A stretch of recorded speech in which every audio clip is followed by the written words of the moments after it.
श्री जगदीश सिंह पुत्र श्री कुंदन सिंह आप सहायक प्रबंधक के पद पर जय विभाग में नियुक्त हो रहे हैं। श्री संजय कुमार भट्ट पुत्र श्री दया किशन भट्ट,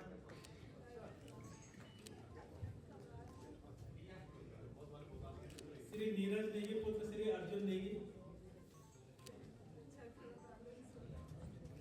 श्री जीवन चंद पांडे पुत्र श्री रमेश चंद पांडे।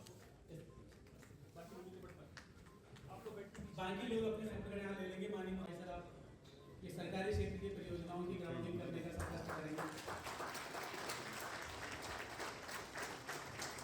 ये 3,742 जो करोड़ की जो परियोजनाएं हैं, इसमें मुख्यतः है क्लस्टर काशीपुर में स्थापित किया जा रहा है 170 करोड़ रुपए की लागत से। सितारगंज में PPEC सेंटर स्थापित किया जा रहा है। पंतनगर में 2 वेयर हाउसेज यहाँ पर सेटअप किए जा रहे हैं। स्टार्टअप को इनोवेशन के सेक्टर में हेल्प करने के लिए और मदद करने के लिए राज्य में एक लीड, और इसके साथ ही एजुकेशन सिटी के रूप में जो है छलवा में नया केंद्र विकसित किया जा रहा है। तो कुल मिलाकर 11 परियोजनाओं की शुरुआत। अभी क्योंकि इंसेंटिव्स नहीं है तो फैसिलिटेशन और इंफ्रास्ट्रक्चर और इंडस्ट्रियल क्लाइमेट ही इसमें ज़्यादा मेजर रोल प्ले करेगा। इंडिया ग्लाइकोल एक मोलासिस और अल्कोहल बेस्ड केमिकल इंडस्ट्री थी शुरू में, और हमने 1985 के अंदर शुरू किया था। उसके बाद उसमें काफ़ी एक्सपेंशन डाइवर्सिफिकेशन किए। सामर्थ्य से भरी ये देवभूमि निश्चित रूप से आपके लिए निवेश के बहुत सारे द्वार खोलने जा रहे हैं। आज भारत विकास भी और विरासत भी जिस मंत्र के साथ आगे बढ़ रहा है, उत्तराखंड उसका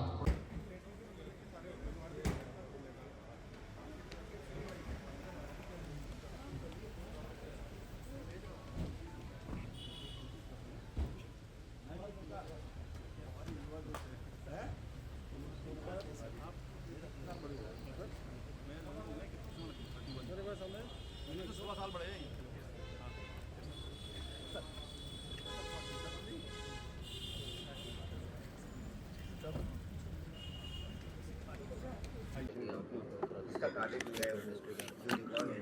इस बार आप तैयारी कर रहे हैं सिंगल यूज प्लास्टिक इस बार आप ऐसा डिजाइन करने आ रहे हैं जो सिंगल यूज प्लास्टिक को भी अपनी तरफ से रोकने का प्रयास कर सके, तो उसको लेकर किस तरह की तैयारी की जाएगी?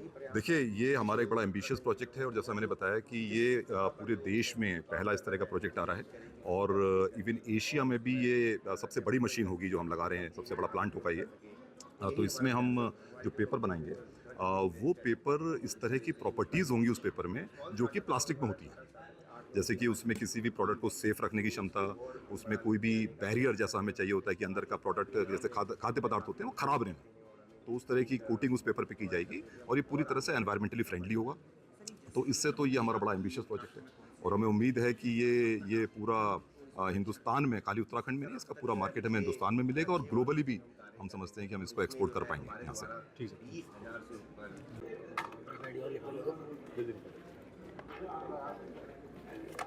इन्वेस्टर समिट जो उत्तराखंड में देखने को मिला है, 40 से ज़्यादा देशों ने यहाँ पे प्रतिभाग किया है। क्या कुछ समझते हैं आप इससे, आज कार्यक्रम भी को लेकर? देखिए, इन्वेस्टर समिट आप देखेंगे आज हिंदुस्तान के प्रत्येक प्रांत में हो रहा है, तो ये कोई नई बात नहीं है। लेकिन उत्तराखंड का समिट एक बड़ा डिफरेंट हुआ इस बार, एक विजन के साथ हुआ, एक पूरी प्लानिंग के साथ हुआ, और जैसा कि माननीय मुख्यमंत्री जी ने आज कार्यक्रम में बताया कि बहुत होमवर्क किया गया इसके लिए। देखिए, कोई भी इन्वेस्टर अपना एक पैसा भी ऐसी जगह लगाता है जहां उसे भरोसा हो कि सेफ है, और जहां उसे भरोसा हो कि यहाँ विकास होगा और उसका पैसा बढ़ेगा, तभी इन्वेस्टमेंट वो करता है। तो यहाँ एक बड़ा अच्छा इकोसिस्टम क्रिएट किया गया है, बहुत प्लानिंग की गई है। तमाम जो पॉलिसीज़ आनी चाहिए इन्वेस्टर्स को लाने के लिए, वो पहले से लाई गई यहाँ पर। तो मुझे तो ये उम्मीद है कि जिस तरह का ये माहौल बना है, और जैसे यहाँ पर MOU साइन हुए हैं, और जैसा आज बताया भी गया कि 71,000 करोड़ की ग्राउंड ब्रेकिंग हो गई है, तो ये फिगर और बढ़नी चाहिए, और उत्तराखंड के लिए ये एक बहुत अच्छी चीज़ है। और मुझे तो ये दिखाई देता है कि उत्तराखंड का बहुत तेज़ी से विकास इस इन्वेस्टमेंट के माध्यम से होगा। पलायन की बात करें तो क्या इससे पलायन रुकेगा कहीं ना कहीं? देखिए, क्या होता है कि पलायन का हमें कारण समझना पड़ेगा। कुछ उद्योग ऐसे होते हैं जो किसी न किसी फिजिकल बेनिफिट की वजह से आते हैं, फाइनेंशियल बेनिफिट की वजह से। तो जब वो बेनिफिट ले लिए जाते हैं वापस या वो खत्म हो जाते हैं, तो फिर लगता है उनको कि अब हमारे पास कोई कारण नहीं रह गया यहाँ पर बने रहने का, तो वो चले जाते हैं। ज़्यादातर इस तरह के हैं। तो ये जो हो रहा है इस बार इन्वेस्टर समिट, इसमें किसी भी प्रकार का फिजिकल बेनिफिट नहीं है उस स्केल का जो पहले था। यहाँ पर एक इकोसिस्टम पूरा क्रिएट किया गया है, सुविधाएं दी गई हैं। यहाँ कोई फिजिकल बेनिफिट नहीं दिया गया है, कोई फाइनेंशियल बेनिफिट नहीं दिया जा रहा है। तो मैं उम्मीद करता हूँ कि ये ज़्यादा स्थायी होगा, ज़्यादा सस्टेनेबल होगा और लोग सोच समझ के इन्वेस्टमेंट करने आएंगे। तो इसमें पलायन तो मैं समझता हूँ कि नहीं होना चाहिए। बाकी देखिए अलग अलग कारण होते हैं पलायन के। अगर कभी कोई कारण इस तरह का बना किसी पर्टिकुलर उद्योग के साथ, तो वो एक अलग बात है। अयोध्या के लिए क्योंकि भगवान आराध्य हमारे हम सब के हमेशा हम सब के हृदय में रहने वाले प्रभु श्री राम का वहाँ पर प्राण प्रतिष्ठा हो गई है। भगवान राम वहाँ विराजित हो गए। हर कोई अयोध्या जाना चाहता है और हमने ये प्रयास किया, राज्य सरकार की तरफ से सेवा प्रारंभ की है कि कल से वो सेवा प्रारंभ हो रही है। अयोध्या के लिए भी हो रही है, बनारस के लिए भी हो रही है, अमृतसर के लिए भी हो रही है। देश के अन्य जो शहर छूटे हुए हैं उन शहरों के लिए भी हम जल्द सेवा शुरू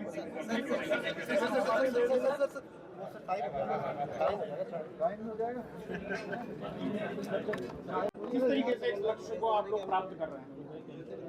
मैं सबसे पहले तो हमारे राज्य के अंदर जो हमारे उद्योग समूह के लोग हैं, उद्योगों के प्रतिनिधि हैं, उद्योग समूह चलाने वाले हमारे संस्थान हैं, उन सभी का मैं धन्यवाद करना चाहता हूं कि उन्होंने हमारे ब्रांड एम्बेसडर के रूप में काम किया।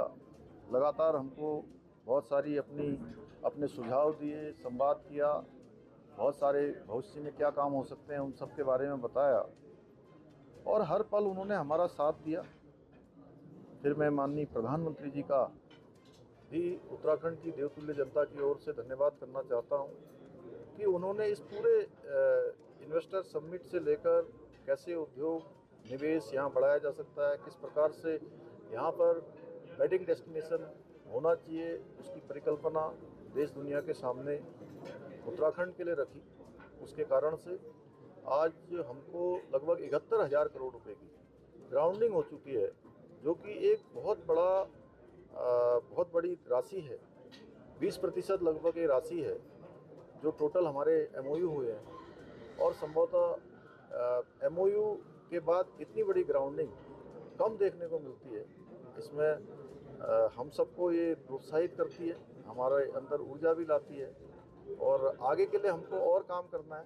हमारा तो ये लक्ष्य है कि जितनी भी हमारी निवेश के हमारे करार हुए हैं वो सारे के सारे ग्राउंड पर उतरें और उद्योग समूह के लोग जो निवेश करने के लिए उत्तराखंड आ रहे हैं उनको सभी प्रकार की सुविधाएं मिलें।